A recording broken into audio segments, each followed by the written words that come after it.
साधक परिवार आपको दिखाए सच का आईना।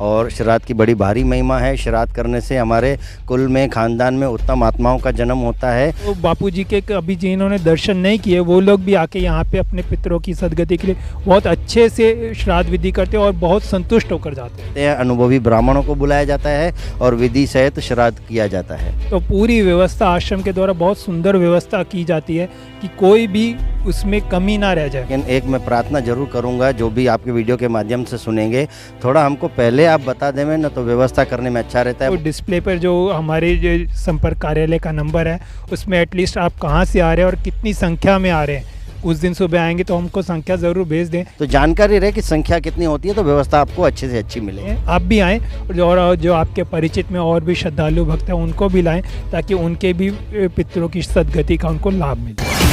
इसके लिए पूज्य बापू जी के पावन मार्गदर्शन से कि हमारे पितरों की शांति रहे, हमारे घर में सुख शांति रहे, क्योंकि शास्त्रों में ऐसा आता है कि जो भी पितृ श्राद्ध करता है उसके घर में सुख संपदा और शांति समृद्धि आती है।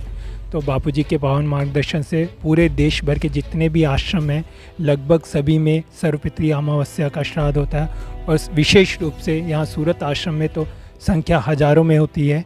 तो यहाँ पे जो बापूजी के सानिध्य में जो सत्संग कार्यक्रम होता था वो पंडाल पूरा खचाखच भर जाता है।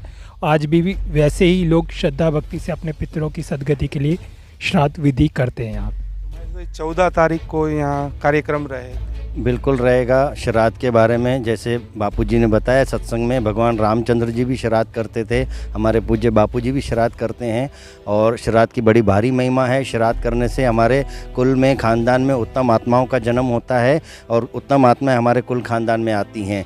तो ऐसा शुभ अवसर हमको आश्रम के पवित्र वातावरण में, तापी नदी के किनारे, जहाँ पर गौशाला भी है, देसी गायें हैं, बड़दादा है, पीपल का वृक्ष है, ऐसे तपोस्थली में आकर श्राद्ध करने का हमको शुभ अवसर मिले।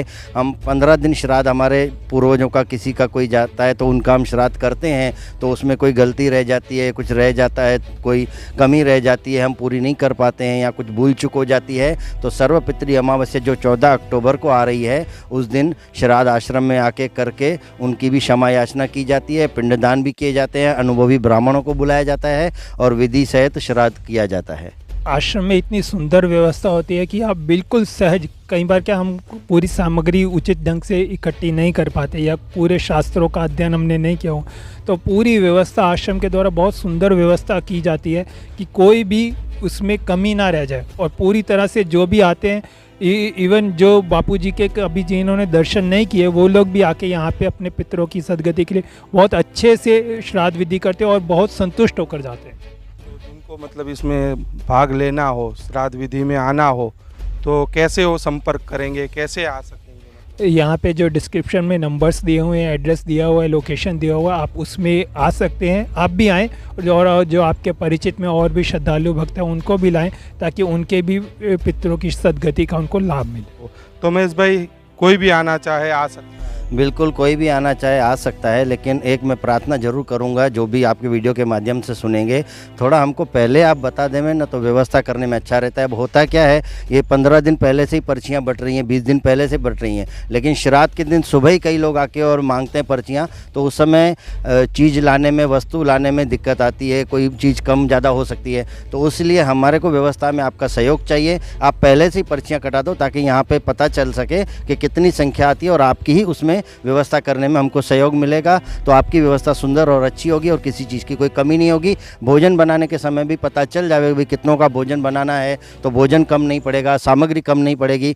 हमारे घर में जैसे शादी ब्याह होता है तो हम महीनों से तैयारियां करते हैं कि कोई बात की कमी नहीं रहे, तो कम से कम यहाँ 2-4 दिन तो पहले आप हमको बताइए कि हम श्राद्ध में आना चाहते हैं। कम से कम नहीं आ पाते पर्ची लेने तो फ़ोन के द्वारा भी STD पे अपना नाम लिखवा दीजिए कि हमारी पर्ची काट देना, हम उसी दिन सुबह आके ले लेंगे, लेकिन हमको आना ज़रूरी है। तो जानकारी रहे कि संख्या कितनी होती है, तो व्यवस्था आपको अच्छे से अच्छी मिलेगी। तो सूरज भाई, क्या समय रहेगा?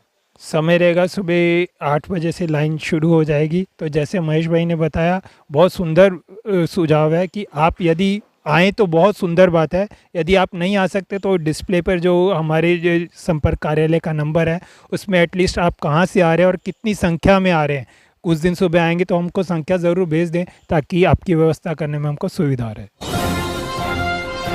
जानिए देश की पल पल की खबर नीलेश ठक्कर के द्वारा आपके अपने साधक परिवार पर। साधक परिवार आपको दिखाए सच का आईना।